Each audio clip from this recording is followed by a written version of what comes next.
I do practice sessions out here as well as traveling practice sessions. And we do 9 different exercises out here, and we do some bonus stuff and did some stuff for fun. But the main exercises, the 9 exercises that we do, cover a bunch of different things. But what all of those exercises have in common is what I'm going to talk to you about today. And it's the bread and butter, the foundation of everything that we do on our motorcycles at slow speeds.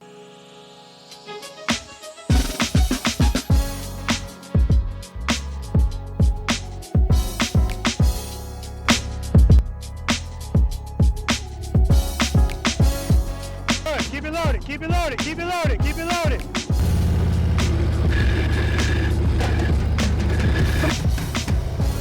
Very nice, I'm looking at the camera.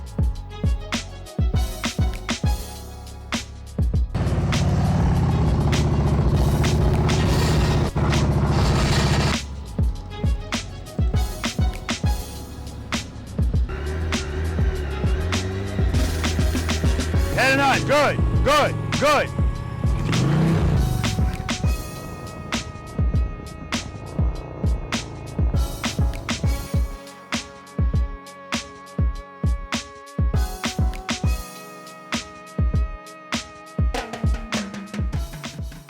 Preloaders, V.I.Preloaders, welcome back to the channel, guys. Always a pleasure to have you guys here with me, and you know this by now, or at least you should. For those of you that have never been here before, welcome to you as well. My name's Robert. I'm a retired NYPD Highway Patrol motorcycle lieutenant, and the name of this wonderful channel is Be the Boss of Your Motorcycle. All right, guys, so nothing that I'm going to talk to you about today is anything new on my channel. So whether you've heard it or not, I'm still going to say it because A, repetition equals retention. B, sometimes some of these things are said in practice session videos, and there are people that skip through those videos or they don't watch them in their entirety, so they'll never see them. So for those of you that don't know, I'm out here in Pooler, Georgia, and I do practice sessions out here as well as traveling practice sessions. And we do 9 different exercises out here, and we do some bonus stuff and did some stuff for fun. But the main exercises, the 9 exercises that we do, cover a bunch of different things. But what all of those exercises have in common is what I'm going to talk to you about today. And it's the bread and butter, the foundation of everything that we do on our motorcycles at slow speeds. And that's going to be the exercises that I'm going to talk to you about. And believe it or not, it's the first things that we do. Short starts and stops, that's a warm-up exercise. I have a video about that. I'll put that up here. The slow ride, that's exercise number 2. And trust and believe. I have a video for trust and believe as well, and I'll put that up here. And guys, as far as I'm concerned, these are the most important exercises that you're going to learn to get comfortable riding your motorcycle at slow speeds. And why do I say that? First of all, we need to understand why being able to ride your motorcycle at slow speeds is so important. And when I say slow speeds, I'm talking about between 1 and 10 miles per hour. I also want to make clear, I'm not just referring to this kind of motorcycle. This is relevant to no matter what kind of motorcycle you ride, period. And the reason why it's so important to be confident and to be able to control your motorcycle in that speed range is because, quite frankly, that's the speed range that determines whether you actually know how to ride your motorcycle, know how to operate it. And what I mean by that is once you're going faster than that, this motorcycle will stay up by itself. It doesn't need you. But between 1 and 10 miles per hour, that's when it's all on us, guys. And I'm here to tell you, my channel is all about positivity. There's no arrogance. There's no judgment. There's no name calling, no bullying, none of that macho crap. So no matter how long you've been riding a motorcycle, you can come here and you can learn. And nobody's going to judge you if you're duck walking your bike or if you drop your bike. All of that stuff is part of the course. And we're going to work on that together as a nation. That's Preloader Nation. Okay? So, yes, it's important to understand that. And it starts with stopping the motorcycle. So the warm-up exercise that I do out here is short starts and stops. And I use cones. I put the cones 15 feet apart. They don't have to necessarily be exactly 15 feet apart. But the point is, I don't want to give you a lot of space because what a lot of motorcycle riders do is they use speed to make them feel better. So whenever you see somebody riding a motorcycle and they have their feet out, they're letting you know that they're not confident at slow speeds. And feet out is the key indication of that. When you actually learn how to operate one of these things, you know that once this bike starts to move, both your feet are up.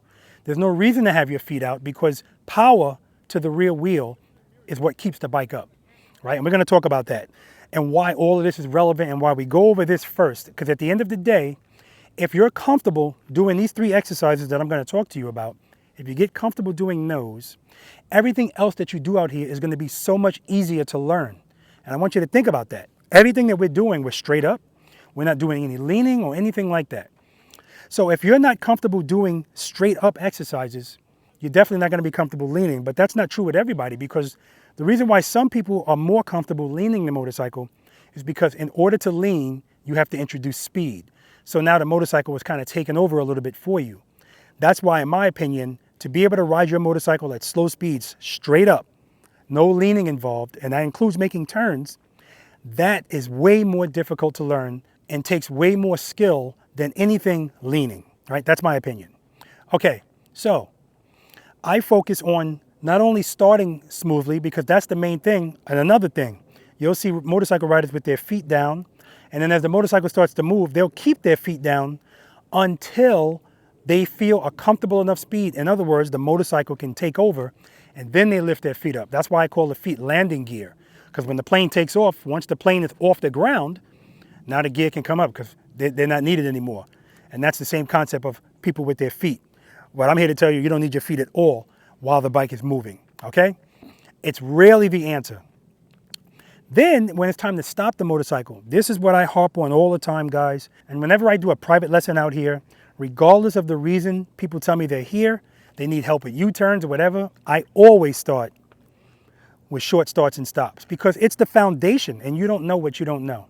So I tell everybody all the time that when we come to a stop on our motorcycles, we want to stop smoothly. Our foot should come down like this, bing, or like this in stride.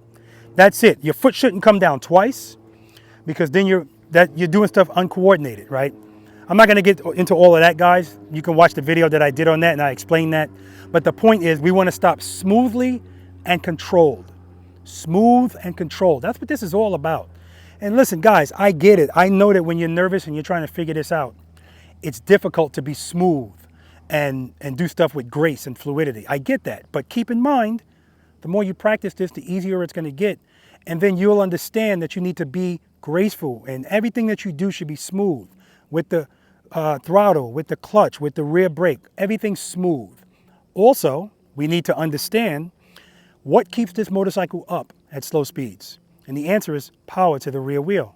So if we know that, and I ask this question all the time, I said, does everybody understand what keeps this motorcycle up at slow speeds? 99% of the time, everybody knows that's how you keep this bike up. But knowing that and applying it are two different things. And that's where this comes in. So first thing we do, like I said, short starts and stops, head and eye straight ahead. We preload the throttle and we keep it loaded. We slowly release the clutch into the friction zone. These are the 5 steps that we follow all the time. And as soon as that bike starts to move, we pick up our foot, but we're not darting out. Start out nice and easy, stop nice and easy. So there should be very little compression in your front suspension, right? We don't do anything herky-jerky. And there is an in-between. I'm referring to the brakes, guys. I've learned that a lot of motorcycle riders, when it comes time to stop the motorcycle, as soon as they feel, uh-oh, to them, that means time to stop. And that's why you see front brake grabs and the stops are like this and the handlebars are turned. And that's when motorcycles drop as well. No, that's not when it's time to stop. And again, watch my video on short starts and stops and coming to a smooth stop. And I go over all of that, and it's relevant. Next, the slow ride. Now with the slow ride, it's kind of the same as short starts and stops. The only difference is now you're not stopping. First 5 steps still apply. Step number 1, make sure it's in first gear. Step number 2, we're going to cover the rear brake. Step number 3, we're going to preload that throttle and keep it loaded. Step number 4, we're going to slowly release the clutch into the friction zone, and as soon as that motorcycle starts to move, we're going to pick up our left foot. Why not our right foot? Because it's covering the rear brake. And then once the motorcycle starts to move, there's more than one way you can do this.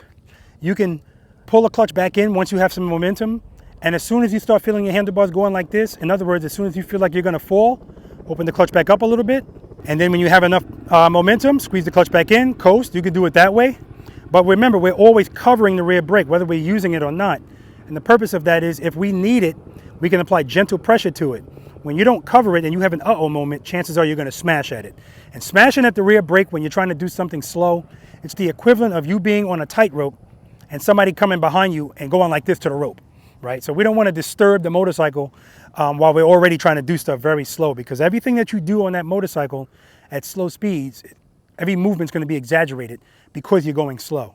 right? And keep in mind, this has very little to do with balance. A lot of people, it's a misconception. They think that they're lacking balance.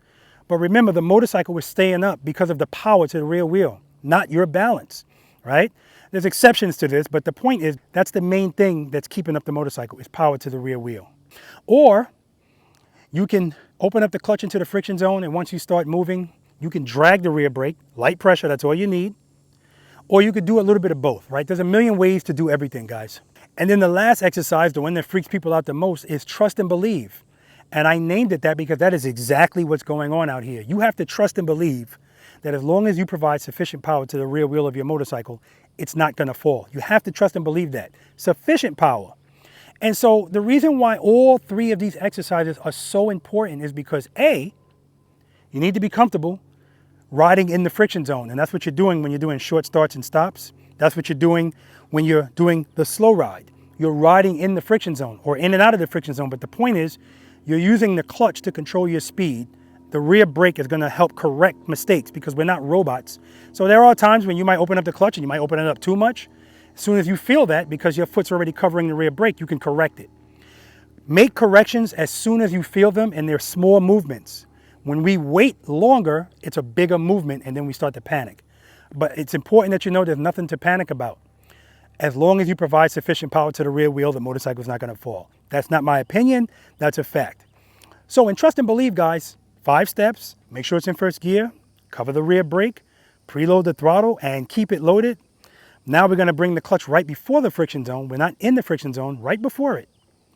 And then we're going to pick up our left foot with the motorcycle not moving a millimeter. You have to trust this. And as soon as you feel the motorcycle starting to fall, open up your hand and then you come to a smooth stop. But notice I emphasize the word feel because that's what this is all about. If you want somebody to remember something, tie an emotion to it. Your maddest, saddest, gladdest moments, you'll always remember them. And the emotion that we're dealing with here is fear. So exercise number 3, trust and believe, is going to reprogram your brain to associate falling with this, not putting your feet out, because this is how we get hurt. But what about the throttle, Rob? Remember, step number 3 is preload the throttle and keep it loaded. So the power's already there. That's why it's preloaded, preload. It's already there. You hear it, listen for it. And because we know it's there, once I feel falling, I know all I have to do is open up this hand. So guys, these 3 exercises, trust and believe especially, because that's going to address everything else. When you're doing the slow ride, and I tell you, pull the clutch in when you have enough momentum. When you feel like the bike's going to fall and you open the clutch back up, that's trust and believe in motion. It's the same thing. As soon as you feel something, you correct it, you do something.